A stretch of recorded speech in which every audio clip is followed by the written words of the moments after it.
মানে সবাইকেই হুমকি দিচ্ছে, বম মেরে দেবে। মানে কি একজন থাকবে না, একাধিক লোক থাকবে, তাকে সবকে বম মেরে দেবে। আমার সে যে সিকিউরিটি থাকে, আমার সঙ্গে ফোর্স থাকে, তারও মেরে দিতে পারে। এবং তার আমার সঙ্গে আমার অনেক শুভাকাঙ্ক্ষী লোক আছে, তারা থাকে, তাদেরকে মেরে দিতে পারে। সেই হুমকি বারবার দিচ্ছে।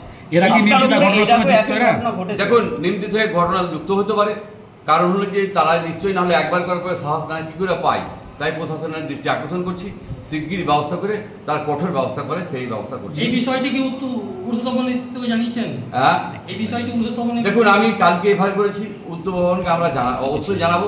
কারণ এই ইলেকশন চলছে, আপনাদের প্রেস মিডিয়ার মাধ্যমে আমি জানাচ্ছি, দিদির কাছে অনুরোধ, উনি আমাদের বাংলার মা, বাংলার জন্য সব প্রতিটা মানুষকে রক্ষা করার জন্য উনি আছেন।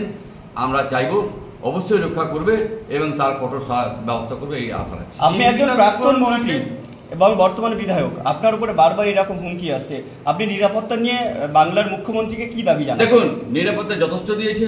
কেউ খারাপ লোক আছে, খারাপ লোকের তার ব্যবস্থা করবে। আমরা চাই বাংলা শান্ত হয়ে চলার চেষ্টা করি। আপনারা জানেন, আমার এখানে আসলে যদি একজন গরিব মানুষ আসে, তবু তাদের সঙ্গে ভালো ব্যবহার করি, মা বলে ভাই বলে কথা বলি। এবং কেউ বলতে পারবে না করছে খারাপ আমি ব্যবহার আচরণ করি।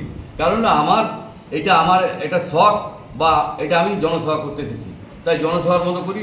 কেউ বলতে পারবেন না যে আমি কোনো লোকের সঙ্গে খারাপ ব্যবহার করেছি এবং খারাপ ব্যবহার করার